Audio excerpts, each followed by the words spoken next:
पहला अध्याय। धृतराष्ट्र बोले, हे संजय, धर्म भूमि कुरुक्षेत्र में एकत्रित युद्ध की इच्छा वाले मेरे पांडु पुत्रों ने क्या किया? संजय बोले, उस समय राजा दुर्योधन ने व्यूह रचना युक्त पांडवों की सेना को देखकर और द्रोणाचार्य के पास जाकर यह वचन कहा, हे आचार्य, आपके बुद्धिमान शिष्य द्रुपदपुत्र धृष्टद्युम्न के द्वारा व्यूहाकार खड़ी हुई पांडु पुत्रों की इस भारी सेना को देखिए। इस सेना में बड़े बड़े धनुषों वाले तथा युद्ध में भीम और अर्जुन के समान शूरवीर, सात्विक और विराट तथा महारथी राजा द्रुपद, धृष्टकेतु और चेतिकान तथा बलवान काशीराज, पुरजित, कुंती भोज और मनुष्यों में श्रेष्ठ शैव्य, पराक्रमी युधामन्यु तथा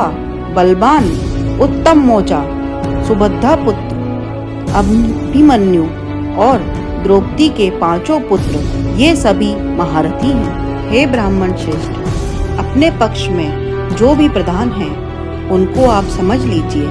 आपकी जानकारी के लिए मेरी सेना के जो सेनापति हैं उनको बतलाता हूँ। आप द्रोणाचार्य और पितामह भीष्म तथा कर्ण और संग्राम विजयी कृपाचार्य तथा वैसे ही अश्वत्थामा, विकर्ण और सोमदत्त का पुत्र भूरिश्रव और भी मेरे लिए जीवन की आशा त्याग देने वाले बहुत से सूरवीर, अनेक प्रकार के अस्त्र शस्त्रों से सुसज्जित और सब के सब युद्ध में चतुर हैं। भीष्म पितामह द्वारा रचित हमारी वह सेना सब प्रकार से अजेय है और भीम द्वारा रक्षित इन लोगों की यह सेना जीतने में सुगम है। इसलिए सब मोर्चों पर अपनी अपनी जगह स्थित रहते हुए आप लोग सभी निसंदेह भीष्म पितामह की ओर से रक्षा करें।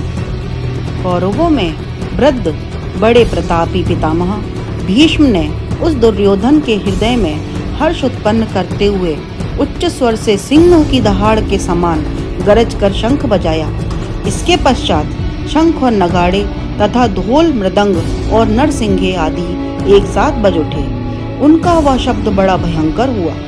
इसके अनंतर सफेद घोड़ों से युक्त उत्तम रथ में बैठे हुए श्री कृष्ण महाराज और अर्जुन ने भी अलौकिक शंख बजाए। श्री कृष्ण महाराज ने पांचजन्य नामक, अर्जुन ने देवव्रत नामक और भयानक कर्म वाले भीमसेन ने पौंड नामक महाशंख बजाया। कुंती पुत्र राजा युधिष्ठिर ने अनंत विजय नामक और नकुल तथा सहदेव ने सुघोषक और मणिपुष्पक नामक शंख बजाए। श्रेष्ठ धनुष वाले काशीराज और महारथी शिखंडी और धृष्टद्युम्न तथा राजा विराट और अजय सात्विक राजा द्रुपद और पांडवी के 5 पुत्र और बड़ी भुजा वाले सुभद्रा पुत्र अभिमन्यु, इन सभी ने हे राजन सब ओर से अलग अलग शंख बजाए।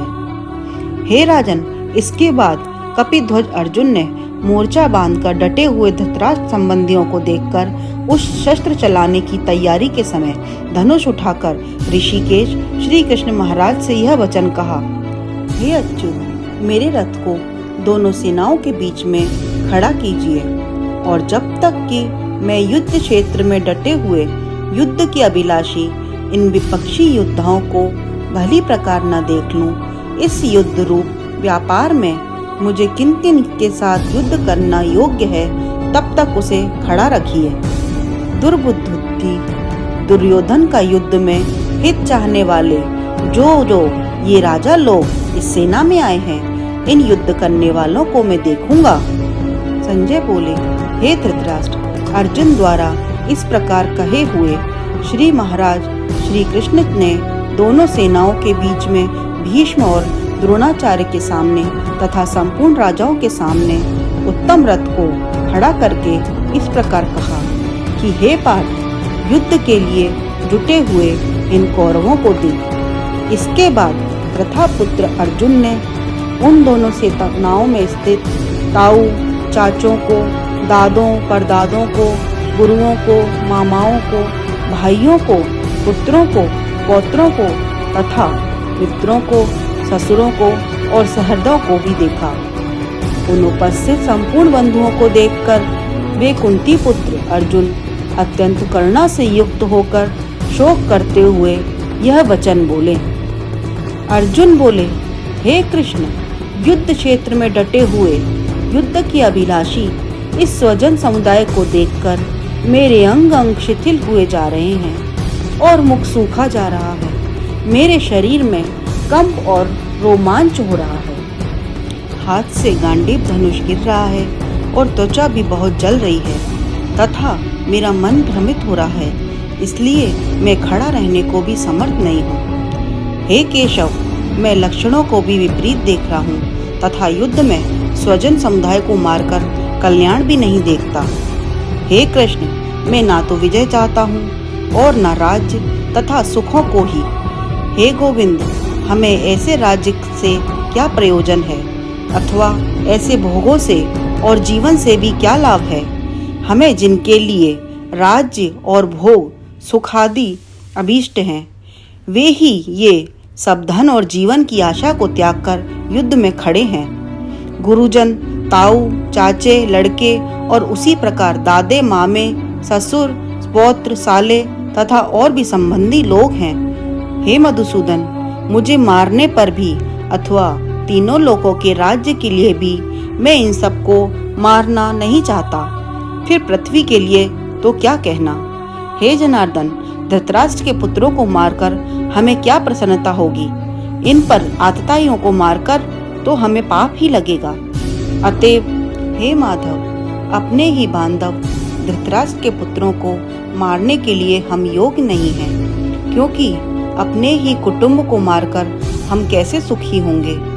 यद्यपि लोभ से भ्रष्ट चित्त हुए ये लोग कुल के नाश से उत्पन्न दोषों को और मित्रों से विरोध करने में पाप को नहीं देखते, तो भी हे जनार्दन, कुल के नाश से उत्पन्न दोषों को जानने वाले हम लोग को इस पाप से हटने के लिए विचार क्यों नहीं करना चाहिए।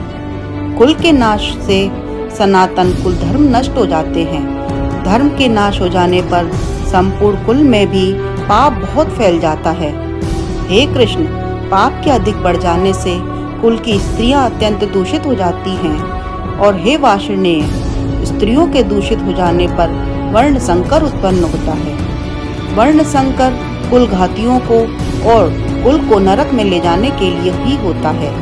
लुप्त हुई पिंड और जल की क्रिया वाले अर्थात श्राद्ध और तर्पण से वंचित इनके पितर लोग भी अधोगति को प्राप्त होते हैं। इन वर्ण संकट दोषों से कुल घातियों के सनातन कुल धर्म और जाति नष्ट हो जाते हैं। हे जनार्दन, जिनका कुल धर्म नष्ट हो गया है, ऐसे मनुष्यों का अनिश्चित काल तक नरक में वास होता है, ऐसा हम सुनते आए हैं। हाँ शोक, हम लोग बुद्धिमान होकर भी महान पाप करने को तैयार हो गए, जो राज्य और सुख के लोभ से स्वजनों को मारने के लिए उद्धत हो गए हैं।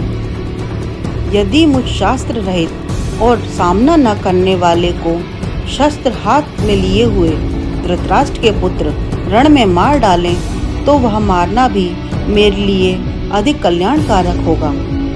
संजय बोले, रणभूमि में शोक से उद्विग्न मन वाले अर्जुन इस प्रकार कहकर बाण सहित धनुष को त्याग कर रथ के पिछले भाग में बैठ गए। इस प्रकार उपनिषद, ब्रह्म विद्या तथा योग शास्त्र रूप श्रीमद् भागवत गीता के श्री कृष्ण अर्जुन संवाद में अर्जुन विषाद योग नामक प्रथम अध्याय संपूर्ण हुआ।